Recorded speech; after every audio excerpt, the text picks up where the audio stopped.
Price Lord. கர்த்தர் நல்லவர். TV சேனலுக்கு நான் விதைச்சு அதனால் பெற்ற ஆசீர்வாதத்தை நான் சாட்சியாக சொல்லும்படி வந்திருக்கேன். ஒரு 2-3 வாரத்துக்கு முன்னால் பிரதர் வந்து டிவி சேனலுக்கு விதைக்கிறதுக்காக எல்லாத்துக்கும் கவர் கொடுத்தாங்க இல்லையா. விதைக்க ஆசை தான், வாங்கி வச்சுட்டேன். ஆனால் 2-3 வாரமாக டயலமோலையே இருந்துச்சு. ஏன்னா எனக்கு வர வேண்டிய பணங்கள் நிறையா லட்சங்களில் வராமல் இருந்துச்சு. வர விடாதபடி என் கணவர் வீட்டார்கள் அங்கங்கே லாக் பண்ணி வச்சுருந்தாங்க. ஸோ அதனால் எனக்கு வீட்டு வாடகை பணம் தான் வந்துட்டு இருந்துச்சு. அது எனக்கு பத்தாமல் இருந்துச்சு. ஸோ ஒரு அந்த வாடகை பணம் ஒரு 10,000 ரூபாய் இருந்துச்சு. போன வாரத்துக்கு முந்தின வாரம் அதை வந்து நான் விதைக்கிற ஐடியாவில் எடுத்து வைக்கல. இப்போயும் அவ்வளோ பணத்தை நான் எடுத்து வச்சுக்க மாட்டேன். ஜிபே வச்சுருக்கோம் இல்லையா, நான் ஏதோ இருந்த பணத்தை அப்படியே எடுத்து வச்சுட்டு வந்தேன்.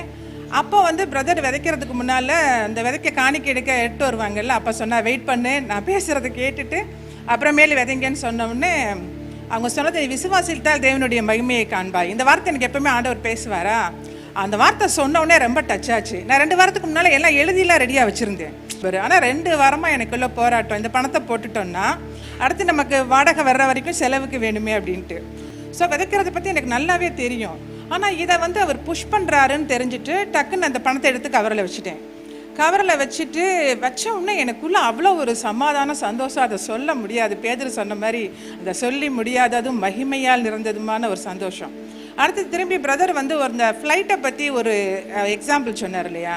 லைஃப் இப்படியே இருக்குன்னு நினச்சிட்டு இருக்கீங்களா, நீங்கள் 900 கிலோமீட்டர் ஸ்பீடில் போயிட்டுருக்கீங்கன்னு. ஏன்னா நான் அந்த மாதிரி அந்த சிச்சுவேஷனில் தான் இருந்தேன். இதை சொன்னால் உடனே ஒரு அனாயிட்டிங்க, பெரிய க்ளோரி. நம்ம விசுவாசித்தால் தேவனுடைய மகிமையை காண்பாய்ன்னு சொன்னார். அந்த விசுவாசத்தை நான் கிரியையில் காமிச்சேன் இல்லையா, தெரிஞ்சிருச்சு, ஏதோ ஒன்று நடந்துருச்சுன்னு சொல்லி நான் தெரிஞ்சுட்டு அப்படியே போய் வீட்டில் அமைதியாக படுத்துட்டேன். அந்த க்ளோரியில் என்ஜாய் பண்ணிகிட்டே இருந்தேன் 3 hours.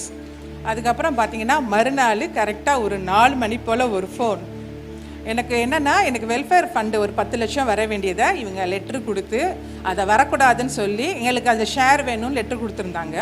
எனக்கு ஒரு லெட்ரு என்ன வந்துச்சுன்னா, நீங்கள் அவங்ககிட்ட வந்து நோ அப்ஜெக்ஷன் லெட்ரு வாங்கிட்டு வந்தால் நான் உங்களுக்கு அதை தர்றேன் அப்படின்னு சொல்லி லெட்ரு வந்து கரெக்டாக 1 வருஷம் ஆச்சு. நான் போய் இந்த லெட்ரு பார்த்தேன், அக்டோபர் மாதம் வந்திருக்கு.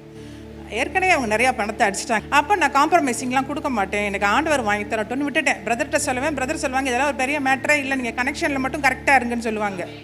ஸோ நான் அதில் அப்படியே இருந்துகிட்டு இருந்தேன். மறுநாளே ஃபோனுங்க, உங்களுக்கான 10 லட்சத்துக்கான செக்கு வந்துருச்சுன்னு. உடனே நான் மறுபடியும் கேட்குறேன், யார் பேருக்கு வந்திருக்குன்னு கேட்டேன். உங்கள் பேருக்கு மட்டும்தான் வந்திருக்கு, நீங்கள் மட்டும் வாங்க, நாளைக்கு 11 மணிக்கு வாங்கன்னாங்க. இதில் எனக்கு கால் பண்ணி சொன்ன ஒரு டவுட்டை கிளப்புறாரு. எப்படின்னா, நீங்கள் ஏதோ உங்களுக்கு நோ அப்ஜெக்ஷன் லெட்டர் கொடுத்தீங்களா, எப்படி உங்களுக்கு வந்துச்சு அப்படின்னு கேட்டார். எனக்கு தெரியல. நாளைக்கு நான் 11 மணிக்கு வர்றேன்னு சொல்லிட்டு நான் வந்துட்டேன். போனால் அங்கே வாங்குற வரைக்கும் அது அவ்வளோ போராட்டம் பாருங்கள். அந்த செக்ரட்டரி வந்தார் பாரிலேருந்து. அவர்கிட்ட போய் இந்த பணம் கொடுக்குறவர் காதில் சொல்கிறாரு, இவங்களுக்கு வந்து பெட்டிஷன் போட்டிருக்காங்க, பெட்டிஷன் வந்திருக்கு இந்த பணத்துக்கு அப்படின்னு. அவர் கேட்டார், ஆமாம் பெட்டிஷன் வந்திருக்கு, என் மேலே கேஸே போட்டிருக்காங்க அப்படின்னு. கொஞ்சம் நேரம் பார்த்தாரு, என்னை பார்த்தாரு, இல்லை அவங்களுக்கு அந்த பணத்தை கொடுத்துரு அப்படின்னாரு. அவர் கொடுக்கறதுக்கு மனசே இல்லை, கையில் வச்சுக்கிட்டே இருக்கிறாரு. கவரில் வச்சு கொடு அவங்களுக்கு முதல்ல அப்படின்னாரு. அப்புறம் நான் வாங்கிட்டு வந்துட்டேன். செவ்வாய்க்கிழமை கலெக்ஷனில் போட்டுட்டு புதன்கிழமை தைத்து கொடுக்கறதுக்காக பிரதரை பார்க்க வரேன். எனக்கு என்ன ஆச்சரியன்னா, எனக்கு டிவி சேனலில் கர்த்தர் இவ்வளோ அக்கறையாக இவ்வளோ ஆர்வமாக இருக்கிறாருன்னு தெரியாது. ஏன்னா டெஸ்டிமனியை சொல்லிட்டு பேசவே இல்லை ஆண்டவர். என்னடா ப்ரெசன்ஸே இல்லைன்னு கேட்டப்போ அதை சொல்லி சொன்னார். இதில் வந்து இவ்வளோ ஆர்வமாக அக்கறையாக இருக்க. Instant deliverance. முதல் நாள் விதைச்சோம், மறுநாள் பெற்றுக்கிட்டோம் 2 பேருமே. பையனுக்கெல்லாம் ஸ்கேனர் எவ்வளோ கஷ்டமாக இருக்கும், அந்த அமௌண்ட்டு பெரிய அமௌண்ட்டு இல்லை, ஆனால் எவ்வளோ பெரிய டெலிவரன்ஸ்.